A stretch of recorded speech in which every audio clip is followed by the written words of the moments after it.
what the name heading suggests, the heading itself suggests that we are trying to study what are the mechanical properties of solids.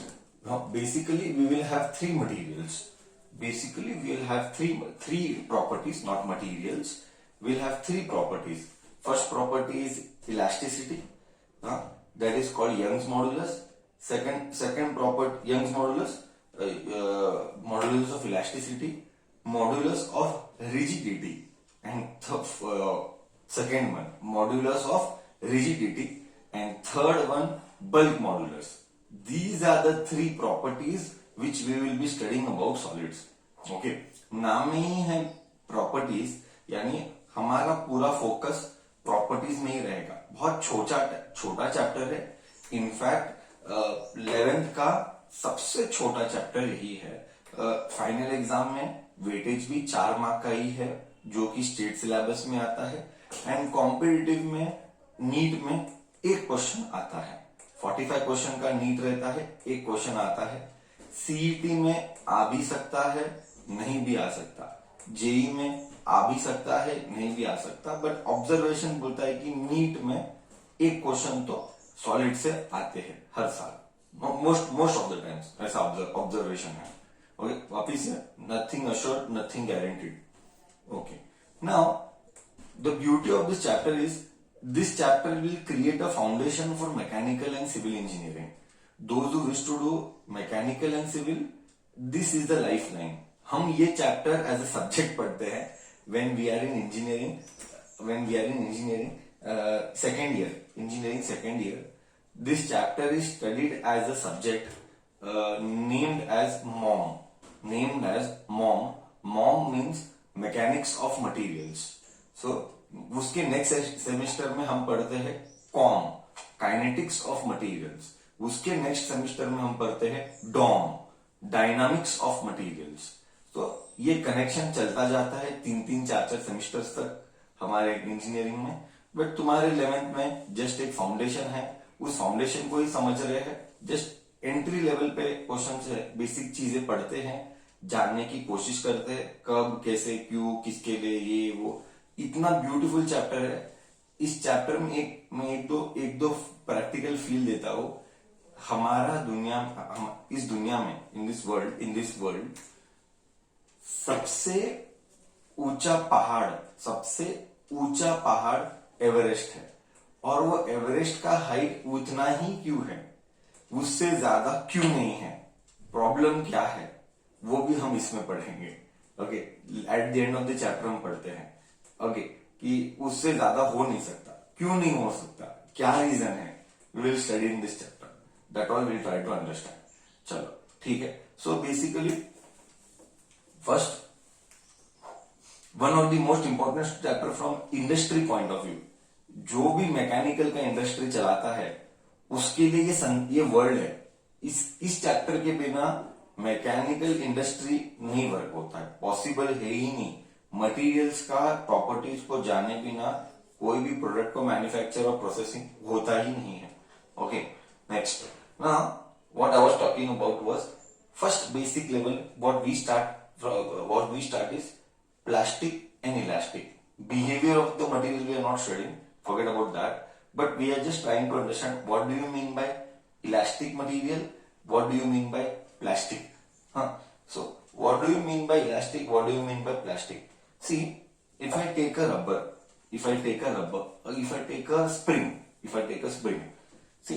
a spring, और इस spring को मैंने खींचा, जब मैंने इस spring को खींचा, पेन खटका वाला pen that you know very well. And वो स्प्रिंग को जब तू थोड़ा सा खींचता है, थोड़ा सा खींच के छोड़ेगा, तो क्या वो अपना शेप रीगेन करेगा? Slight pulled and released, will it regain its original shape and size? Will it regain its regain its original shape and size? Yes or no? Do you agree? हाँ या ना बताओ, हाँ या ना तो बोल। हाँ ठीक है, अकॉर्डिंग टू यू से हाँ। मान ले इसको थोड़ा जोर से खींचा, थोड़ा जोर का फोर्स लगाया, जोर का फोर्स लगाया, क्या वो डैमेज हुआ? Damage means lost its shape, lost its shape. ऐसा ऑब्जर्वेशन में तूने कभी किया है रियल लाइफ में? पेन का खटका वाला स्प्रिंग खींचा और छोड़ा, फिर जोर से खींचा, क्या वो damage means did it lose it shape permanently? ऐसे कभी तुमने लाइफ में देखा है खुद करके? Yes, correct. बस ये है, हम बोलेंगे क्या इसको, फिजिक्स भाषा में हम इसको बोलेंगे body is in elastic region. Body is in elastic region, हम बोलेंगे इसको body is in elastic region. और इसको हम बोलेंगे body is in plastic region. Body is in plastic, body has entered plastic region. Body has entered plastic region. Okay, so what do you mean by elastic region and plastic region? यही discussion है। I think so by giving an example of a spring, you might be able to थोड़ा सा compare what is elastic region, what is plastic region, है ना? सो हम जानने की कोशिश करते हैं थोड़ा सा और, ठीक है, इलास्टिक रीजन और प्लास्टिक रीजन के डिटेल में। Okay, what do you mean by elastic region? Elastic, body is elastic even after applying force, even after applying force, body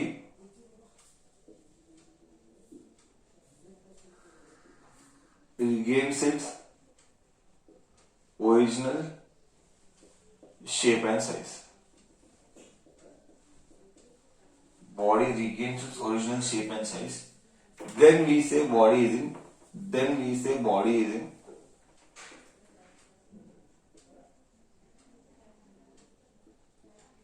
Then we say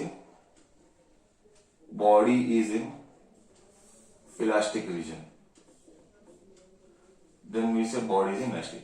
Even after applying force, body regains its original shape and size. Then we say body is in elastic region. Okay, but there comes a time. But there comes a time there comes a situation when body is not capable to regain its original shape and size. Body permanently deforms after a certain application of force. Do not write, just try to understand. After a certain amount of force, after applying a certain amount of force, do not write, this is not to be written in the language in your exams, that all we will give in notes later, what language you are supposed to write. After applying a certain amount of force, body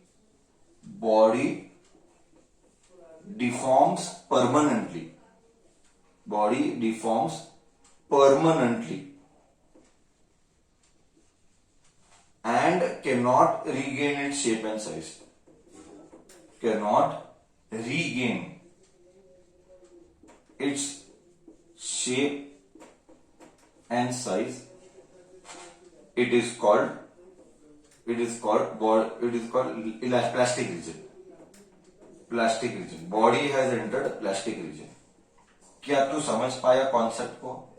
तो elastic reason वो reason है जो force apply करने पर body regain करेगा, its body will regain its original shape and size due to its property. What is that property called, that will be talking about. अभी के लिए क्या याद कर, एक सर्टन लेवल तक body can regain its original shape and size. Then we say then we will say वो elastic reason में है. बट एक बार तो जरा ज्यादा खींचा, वो एक लेवल रहता है. Beyond that if you go, body can not regain its original shape and size.